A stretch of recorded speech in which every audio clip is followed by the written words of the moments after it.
Sentence. सबसे पहले sentence उसको कहते हैं जिसका एक कंप्लीट मीन्स होता हो।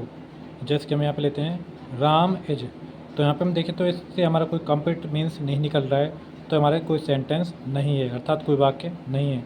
हम दूसरा ही ऐसे एग्जाम्पल लें, राम इज ए टीचर, तो हम यहाँ देखते हैं कि राम एक अध्यापक है, जो कि हमें एक राम के बारे में एक कंप्लीट जानकारी दे रहा है। जब कोई कथन या स्टेटमेंट एक कंप्लीट अर्थ निकालता हो तब वह सेंटेंस कहलाता है। यानी कि काइंड्स ऑफ सेंटेंस यानी वाक्य के जो प्रकार होते हैं वो 5 प्रकार के होते हैं।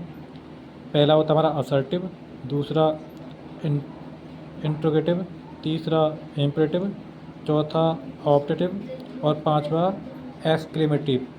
असर्टिव जो वाक्य होते हैं ये अफर्मेटिव और नेगेटिव इन दोनों वाक्यों को एक साथ बोल दिया जाता है। यहाँ पे इसका एग्जांपल है, पहला एग्जांपल हमारा असर्टिव का है यानी कि अफर्मेटिव का लिया है, he is flying A kite. इस वाक्य में जो है कोई भी प्रश्न नहीं किया जा रहा है और ना ही कोई नेगेटिव वर्ड है।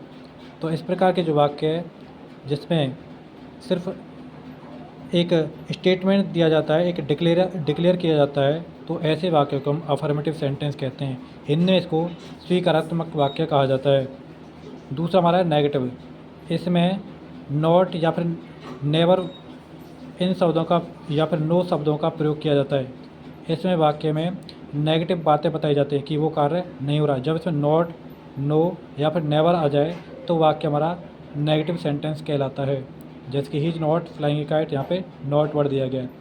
हमारा अगला सेंटेंस है इंट्रोगेटिव का, is Ram flying A kite. इसमें जो हेल्पिंग वर्ब वो शुरू में दे दी जाती है और लास्ट में क्वेश्चन मार्क का चिन्ह लग जाता है। इस प्रकार से आ सकता है, या फिर इसमें डब्ल्यूएच वर्ड का यूज करके भी इंट्रोगेटिव सेंटेंस बनाया जा सकता है और उसमें हेल्पिंग वर्ब और नॉट का भी प्रयोग करके उस वाक्य को इंट्रोगेटिव बनाया जा सकता है। अगला हमारा ऑप्टेटिव, इसमें इच्छा व्यक्त की जाती है यानी कामना की जाती है, तो इसमें मे का ज़्यादातर यूज किया जाता है। तो मे यू लिव लॉन्ग, यहाँ पे एक्सक्लेमेटिव चिन्ह का हमने यूज कर दिया है। अगला हमारा एक्सक्लेमेटिव जो है इसमें आश्चर्य प्रकट किया जाता है।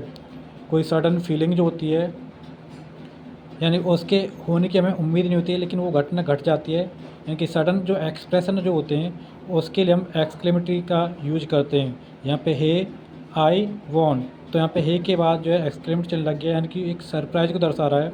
इसमें कुछ वर्ड्स होते हैं हे, हो, अलास और रे, ये इन शब्दों का ज़्यादातर प्रयोग किया जाता है।